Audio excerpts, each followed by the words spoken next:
Antes da invasão, da guerra, das bombas, antes da devastação das cidades e dos milhões de refugiados, havia um país livre, vibrante e com uma história única. Embarque comigo em uma viagem 5 dias antes da guerra que tem mudado e chocado o mundo.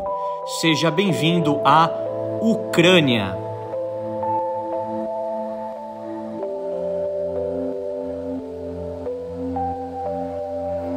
Essa viagem ocorreu entre o dia 14 e o dia 19 de fevereiro de 2022, em um momento de grande tensão, mas ainda de relativa segurança e livre circulação de pessoas dentro do país. Apesar do olhar um pouco apreensivo, nunca imaginei que estaria em um dos últimos voos comerciais ao país em muito tempo. O voo de pouco mais de 2 horas cruza o centro da Europa, chegando ao leste europeu na cidade de Kiev.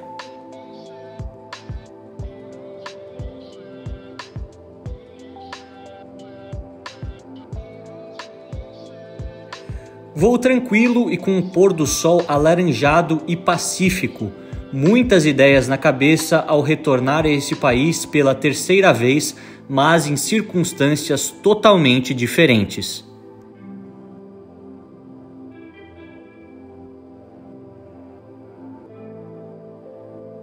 No aeroporto, na periferia de Kiev, vejo também a aeronave oficial da República Federativa da Alemanha, já que o chanceler Olaf Scholz visitou o país no mesmo dia em que cheguei. Naquele momento, vemos um aeroporto vazio e uma vida aparentemente pacata. E no frio aqui da Ucrânia, acabei de chegar em Kiev, na capital, para mostrar de perto como está a situação da crise nesse país, me arriscar para trazer conteúdo de qualidade em primeira mão para vocês. Os arredores no estilo construtivista soviético nos dão ideia de onde estamos. A fachada do Hotel Ucraina também. A vista privilegiada da praça de Maidan por cima era espetacular e motivo de tristeza hoje quando penso que a guerra está cada vez mais próxima dessa localidade.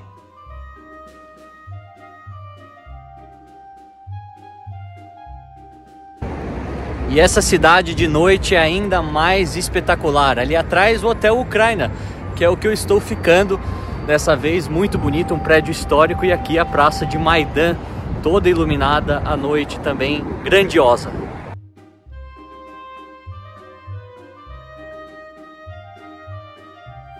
Andar à noite pelo centro sempre foi tranquilo e observar a arquitetura única da cidade também é um passeio e tanto. Antes da guerra, a Ucrânia estava tendo índices de crescimento econômico consistentes, ao mesmo tempo que preservava a sua história sem esquecê-la.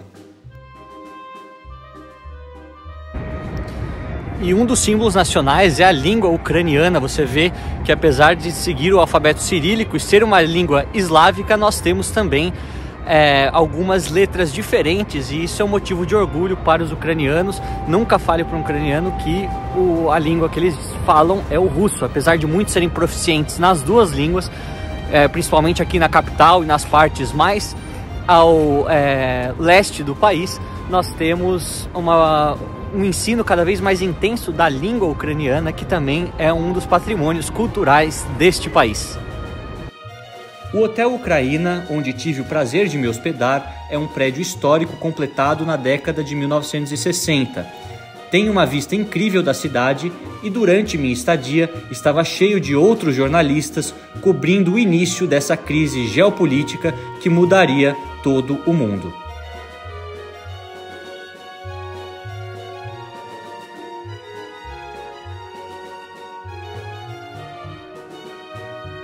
Na manhã seguinte, passeio pelo centro da cidade e com isso muito mais informações e conhecimento gratuito aqui para todos vocês.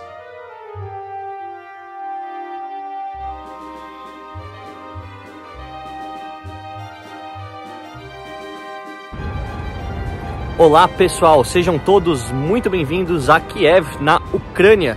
Eu vim aqui especialmente nesse momento de crise para lhes mostrar como que está a capital e outras cidades aqui na Ucrânia nesse momento um pouco conturbado. Lembrando que eu já estive aqui 2 vezes, mas eu não filmei, eu não tinha esse canal antes mesmo durante as minhas viagens por aqui, então eu vou ficar feliz em mostrar tudo para vocês. É uma cidade linda, uma cultura muito vibrante e eu tenho certeza que vocês vão gostar muito.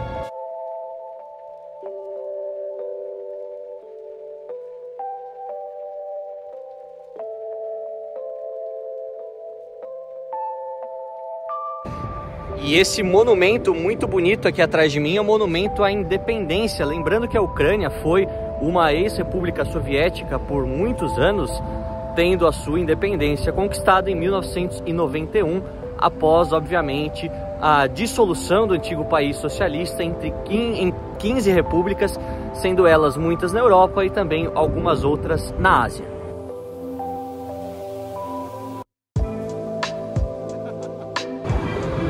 E essa praça aqui atrás de mim, rebatizada de Euromaidan, ficou famosa em todos os noticiários por conta dos protestos que tiveram aqui por muitos dias durante o ano de 2014, né?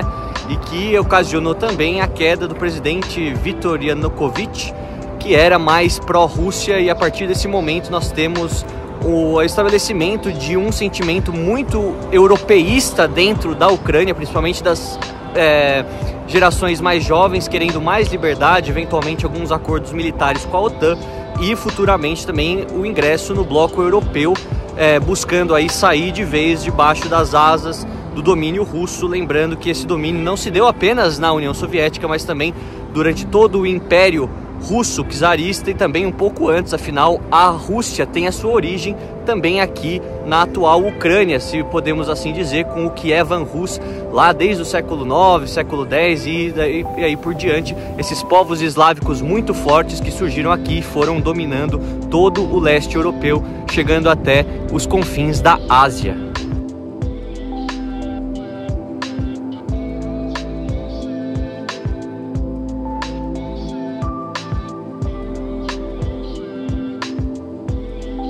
Heróis eslavos do passado figuram na praça e relembram as origens comuns dos ucranianos com os russos, apesar de todas as enormes divergências políticas dos últimos anos.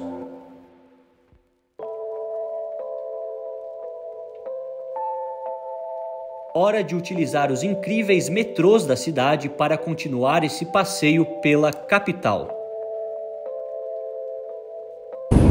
Bom, uma das heranças soviéticas que nós temos na Ucrânia e também em outros países do antigo bloco são exatamente os metrôs, né? Muito profundos, muito bons, né? Nas grandes cidades e que ligam os principais pontos e são muito baratos. Eu acredito que hoje eu paguei cerca de 30 centavos de euro por um ticket. Algumas insígnias e símbolos soviéticos ainda são remanescentes após 30 anos de independência ucraniana. Querendo ou não, a infraestrutura de transportes públicos de muitas dessas repúblicas do antigo país socialista é uma das maiores heranças deixadas pelos soviéticos. Muito triste ver que essas belas estações são hoje utilizadas como verdadeiros bunkers pelos moradores de Kiev e Kharkiv como uma maneira de se proteger dos bombardeios russos.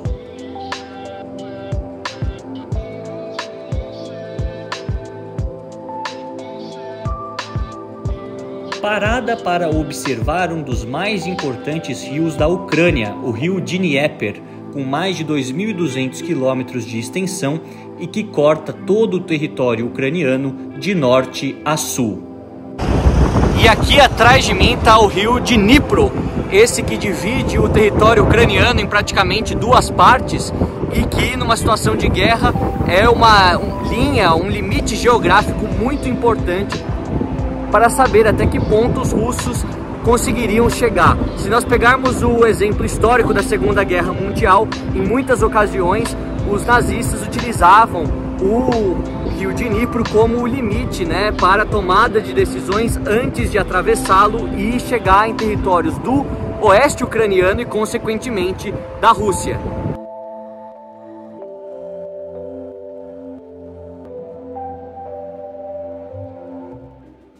Seguindo o caminho, avistamos mais símbolos, estátuas e placas soviéticas por mais diversos pontos da cidade. Também avistamos monastérios e igrejas ortodoxas ucranianas, o que revela um ponto importante da sociedade do país e que abordaremos em maior detalhe mais para frente. Afinal, as mais belas igrejas da Ucrânia foram também visitadas por mim nessa viagem e as imagens são impressionantes. Muitos parques da cidade estão fechados durante o inverno, mas nos dão uma ideia de como Kiev foi revitalizada ao longo dos anos para a população de quase 3 milhões de pessoas. A bandeira azul e amarela tremula nos céus outrora pacíficos da capital ucraniana. Mais um dos parques grandiosos da cidade com lembranças de uma época não tão distante, onde russos, ucranianos e mais dezenas de etnias viviam sob a mesma bandeira vermelha e sob o mesmo governo. E monumentos como esse, que tem exatamente as insígnias soviéticas, tem um apelo muito forte aos trabalhadores, a toda a história militar da União Soviética, estão espalhadas também por vários outros países, até aqueles que se tornaram capitalistas ou pelo menos um pouco mais democráticos depois da queda do antigo país. Isso mostra que aquele grande país, aquele bloco de países comunistas, de repúblicas comunistas, fazia com que, apesar de estarmos longe de Moscou, o sentimento nacional prevalecesse por todas as regiões.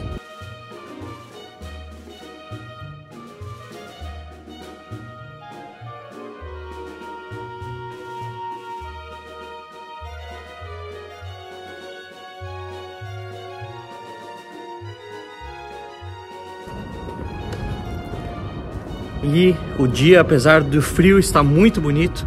Eu vou ficar feliz de mostrar para vocês o resto dessa cidade. Então, se você gosta desse trabalho, se você gosta da maneira como eu ensino e trago os fatos do mundo aqui, se inscreva no canal, deixa aqui o seu comentário, compartilhe com seus amigos e faça esse projeto crescer.